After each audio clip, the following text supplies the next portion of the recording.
नमस्कार. मी भाऊ तोरसेकर. तुम्ही बघत आहात प्रतिपक्ष. मित्रांनो,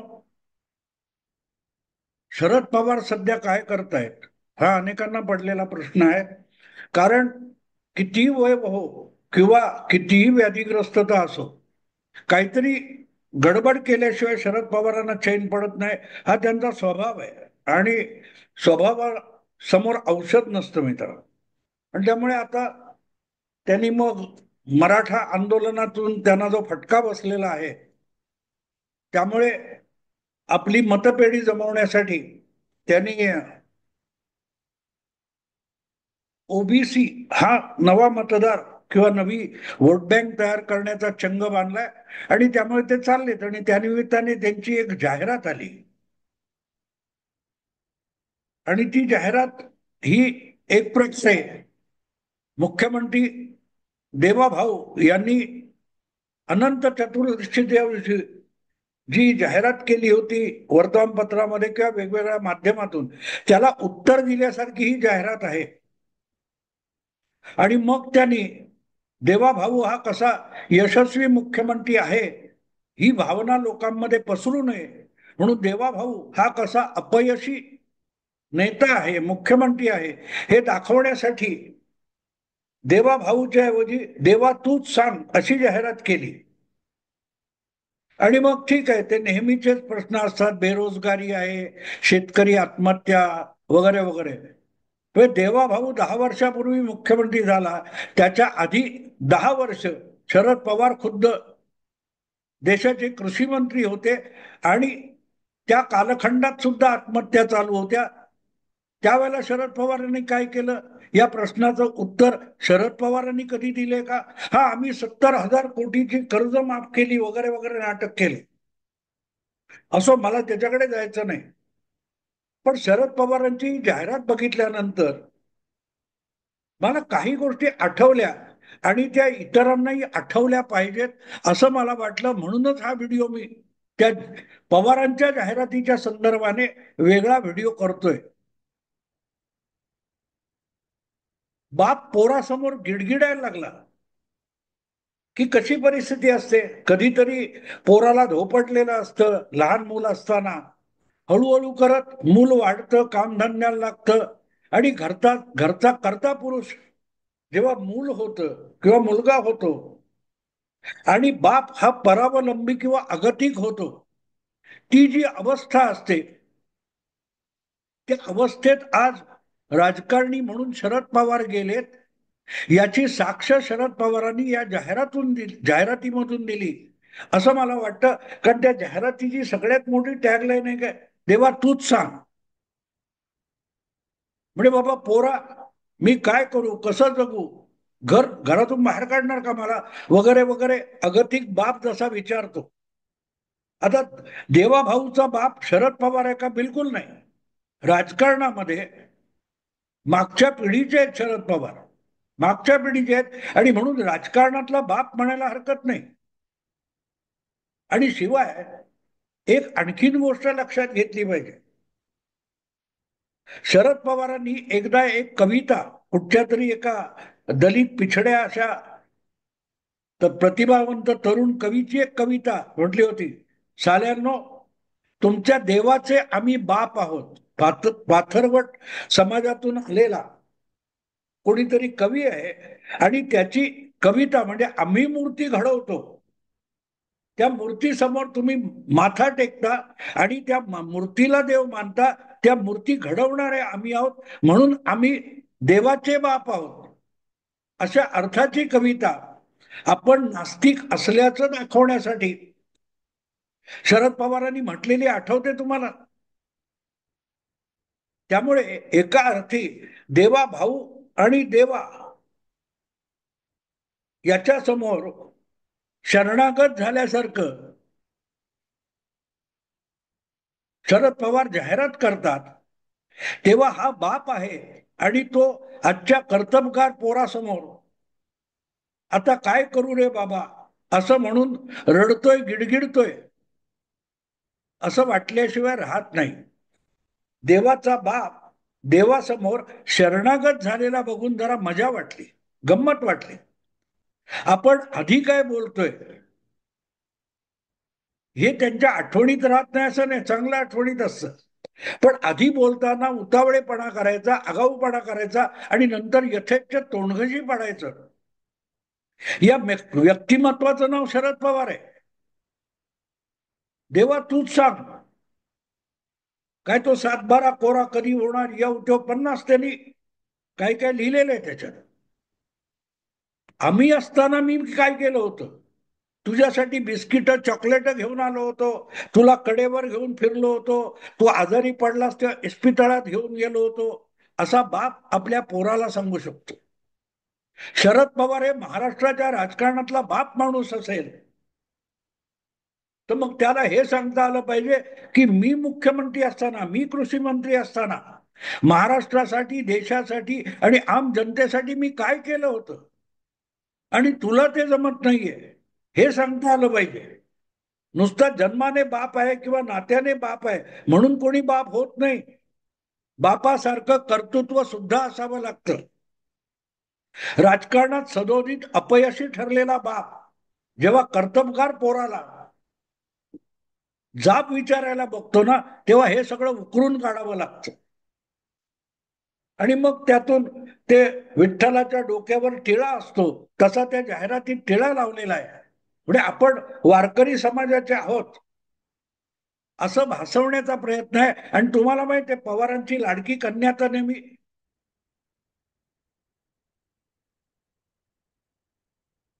वारकरी असल्याचा आवडते, श्रीहरी श्रीकृष्ण हरी काय काय म्हणते.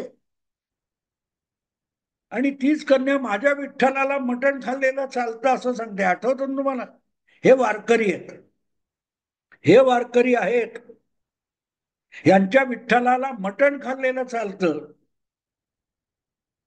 अशा प्रकारचे वारकरी जेव्हा असतात तेव्हा ते टिळाचं चित्र काढतात. पण ते देवासमोर काय गाऱ्हाणं घालतील, देवाला कुठले प्रश्न विचारतील याची कल्पना करा. मग मी शीर्षकामध्ये जे प्रश्न दिलेत त्याची उत्तरं तुम्हाला सापडतील. सातबारा कधी कोरा होणार, अमुक कधी होणार, आत्महत्या वगैरे वगैरे हे प्रश्न विठ्ठलाला मटण खाऊन दर्शन घ्यायला जाणारे आहेत त्यांना हे प्रश्न पडणार नाहीत. त्यांना प्रश्न पडतील, विठ्ठला देवा तूच सांग, मटण कधी खाऊ, भाकरी कशी फिरवू, आता गुगली कोणाला टाकू, असे प्रश्न जर त्या जाहिरातीमध्ये विचारले असते तर ते अधिक शोभून दिसले असते.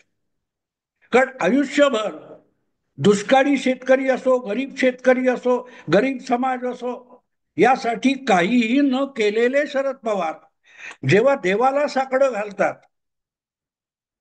तेव्हा ते कोणाशी प्रश्न विचारतील, कोणाला प्रश्न विचारतील, कोणते प्रश्न विचारतील, याचा बारकाईने विचार केला तर उत्तर साफ आणि स्पष्ट मिळतं की देवा मटण कधी खाऊ.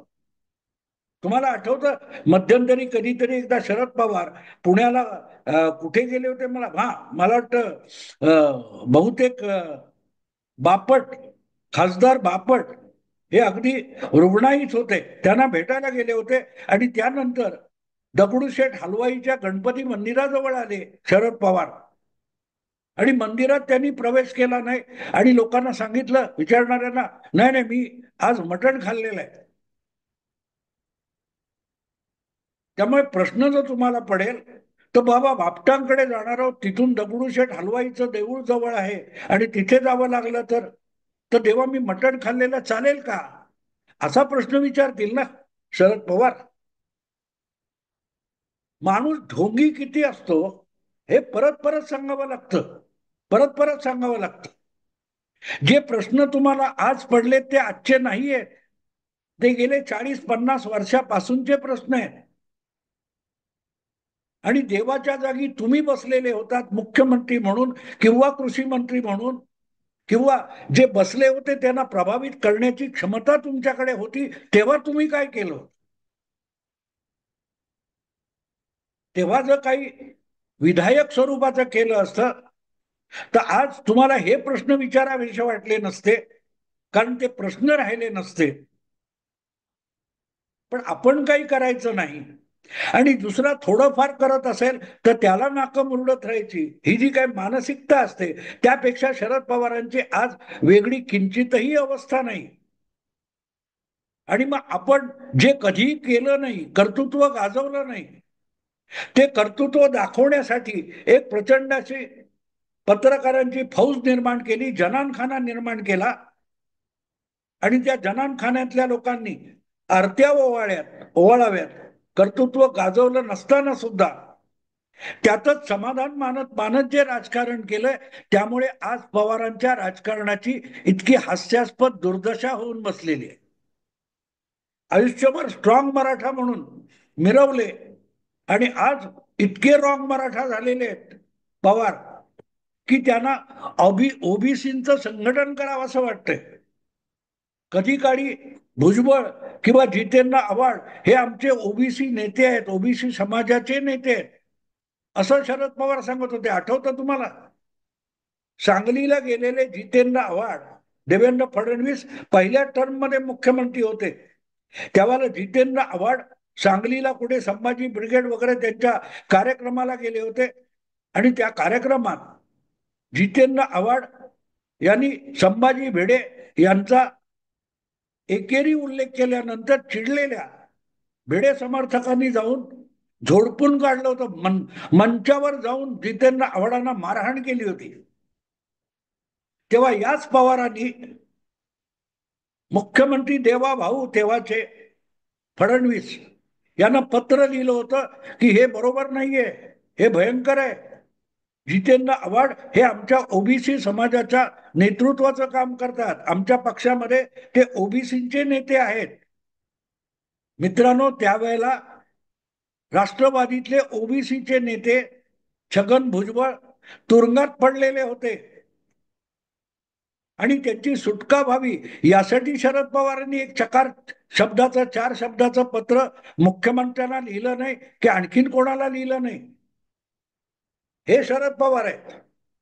गेला वापरला, आता भुजबळचा काय उपयोग नाही, जाऊन दे, पडू द्या अडगडीत त्याला. लगेच त्यांनी जितेंद्र आव्हाड पुढे केला हा ओबीसीचा नेता म्हणून. मग तेव्हा शरद पवार ओबीसी नेता नव्हते का? आज काय त्या मंडल यात्रा काढायची गरज काय? थकले जितेंद्र आव्हाड, भुजबळ तर सोडून गेलेत पुतण्याबरोबर. आणि अशा वेळेला शरद पवारांना स्वतः ओबीसीचा नेता व्हायची वेळ आली आहे. याचं कारण मराठा सुद्धा त्यांच्या हातून निसटलेला आहे.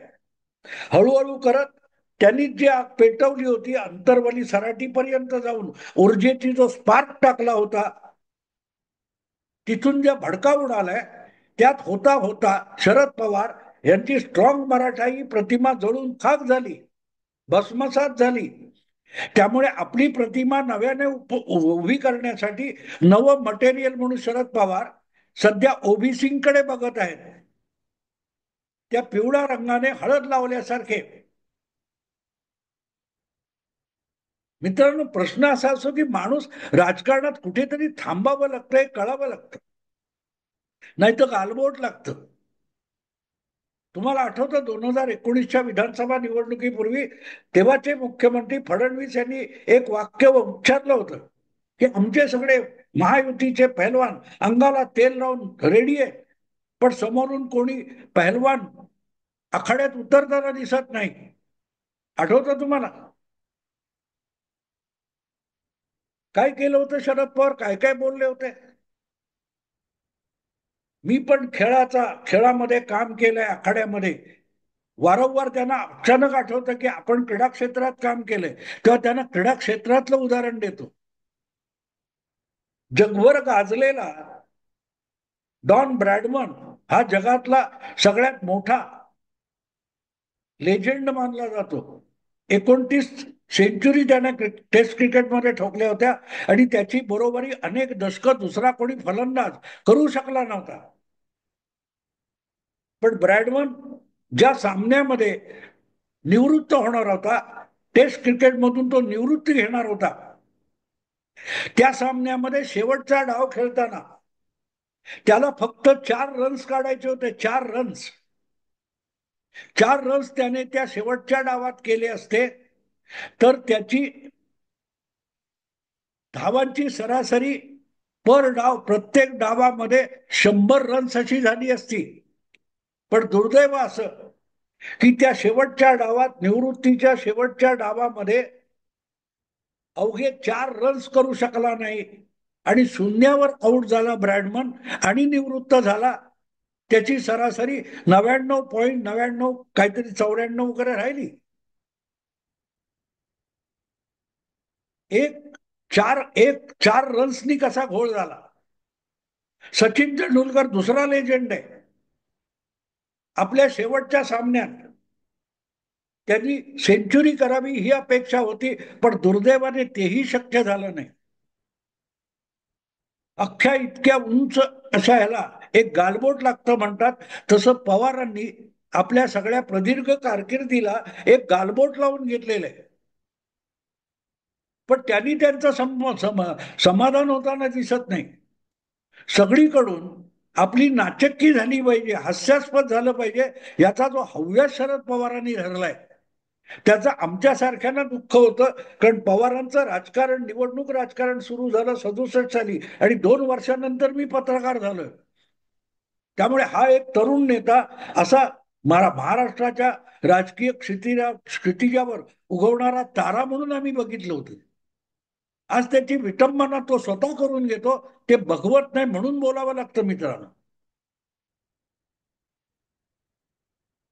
आणि मग मोर नाचतो म्हणून लांडोर नाचतं म्हणतात, तसं देवाभाऊनी जाहिरात केली, आपण पण जाहिरात केली. देवा तूच सांग. वा, तूच सांग म्हटल्यानंतर लोकांच्या मनात काय प्रश्न येतील ते मी दिलेत, शीर्षकामध्ये दिलेत. शरद पवारांच्या डोक्यात मिश्किलपणे काय काय प्रश्न येऊ शकतात. देवा तूच सांग मटण कधी खाऊ. देवा तूच सांगण हे पवारांचे अतिशय पत्रकारांना आवडणारे डायलॉग आहेत. पवारांनी भाकरी फिरवली है ना, पवारांनी गुगली टाकली आणि सगळ्या गुगली फेल जात आहेत आणि दुसऱ्यांनी टाकलेल्या गुगली पवारांना कळत नाही आणि त्याच्यात पवारांची वारंवार विकेट जाते. अशा वेळेला अडचणीत सापडलेले पवार देवाला विचारतील तर काय विचारतील की बाबा गुगली कोणाला टाकू आणि कोणाला नको टाकू. भाकरी फिरवायची तर ती कशी फिरवू, कधी फिरवू. कारण प्रत्येक वेळेला भाकरी टाकतोय ती करपूनच निघते. कारण ती फिरवायची केव्हा त्याचा सेन्स आता मला राहिलेला नाही. तेव्हा मला मदत कर. भाकरी कधी फिरवू त्याचा अलार्म लावणारं कुठचं तरी घड्याळ मला दे की मी योग्य वेळेला भाकरी फिरवीन. तुझ्या दर्शनाला यायचं तर मटण कधी खायचं, आधी खाऊ की नंतर, हे विचारतील ना पवारसाहेब. पवारसाहेब भिजले तरी राजकारणात चमत्कार घडतो, पावसात भिजले की चमत्कार घडतो असं लिहिणारे आहेत कुठे. अशा भडभुंजांनी स्तुती करता करता पवारांसारख्या एका गुणवान कर्तबगार माणसाला मातीमोल करून टाकले. खोट्या प्रशंसेच्या आहारी जाऊन, खोट्या कौतुकाच्या आहारी जाऊन पवार आपल्या अंगी असलेले जन्मदात असलेले गुण सुद्धा आपल्यासाठी आणि राज्यासाठी सत्कारणी लावू शकले नाहीत. सगळंच्या सगळं मातीमोल होऊन गेलं. जसं त्या ब्रॅडमनला शेवटच्या डावामध्ये फक्त 4 रन्स काढायचे होते, ते शक्य झालं नाही. तशी आज पवारांची जी अवस्था आहे की इतकं झालं तर 100 रन्स 100% काय ते ऍव्हरेज झालं असतं. पण ते 99 तरी होतं. तुम्हाला 50% पण ऍव्हरेज नाही दाखवता येणार आहे. झालं आता मला वाटतं बहुतेक पुढच्या वर्षी, आगामी वर्षामध्ये 6-7 महिन्यानंतर शरद पवारांची राज्यसभा टर्म संपणार आहे आणि परत राज्यसभेत निवडून यायचं असेल तर त्यासाठी आवश्यक असलेले आमदार संख्या सुद्धा विधानसभेत शरद पवारांकडे नाहीये. दुर्दैव असं आहे की काँग्रेस किंवा उद्धव ठाकरे यांना सोबत घेतलं तरीही शरद पवारांना राज्यसभेत जाण्या इतकी आमदार संख्या होत नाही. इतकी लज्जास्पद केविलवाणी परिस्थिती आहे. पण खुमखुमी संपते का बघा. त्यांनी जाहिरात टाकली देवा भाऊ, मी जाहिरात टाकतो, देवा तूच सांग. आणि मग मला ते 4-5 दशकापूर्वीच एक गाणं आठवतं.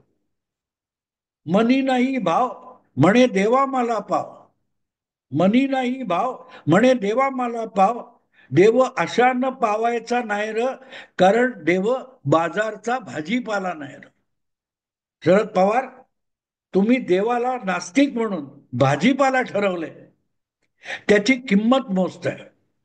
देव म्हणजे मूर्ती नसते. देव म्हणजे काही ईश्वरी संकेत वगैरे काही नसतात. प्रामाणिकपणा, प्रामाणिकपणा, आपण जे करतोय त्याच्यावर आपली श्रद्धा. पवारांनी आजपर्यंत जे केलं त्याच्यावर त्यांची कधी श्रद्धा नव्हती. जे कधी बोलले ते कधीही प्रामाणिक नव्हतं. आत्ता पण मी काल परवा कुठेतरी तो प्रभू चावला बरोबरचा जुना त्यांचा एक व्हिडिओ बघितला. छे छे छे, शिवसेना के साथ हम कभी भी नहीं जा सकते, असं प्रभू चावलाला ठामपणे म्हणणारे शरद पवार उद्धव ठाकरेंना शिवसेनेला सोबत घेऊन मुख्यमंत्री करतात. याचं कारण स्वतःवर पण श्रद्धा नाही, आपल्या विचारावर सुद्धा श्रद्धा नाही. उडाणटप्पू करण्यात आयुष्य घालवलं की हे असंच होतं. असो मित्रांनो, आता इथेच थांबतो. आवडलं लाईक करा, शेअर करा आणि प्रतिपक्षाला सबस्क्राईब करा. नमस्कार.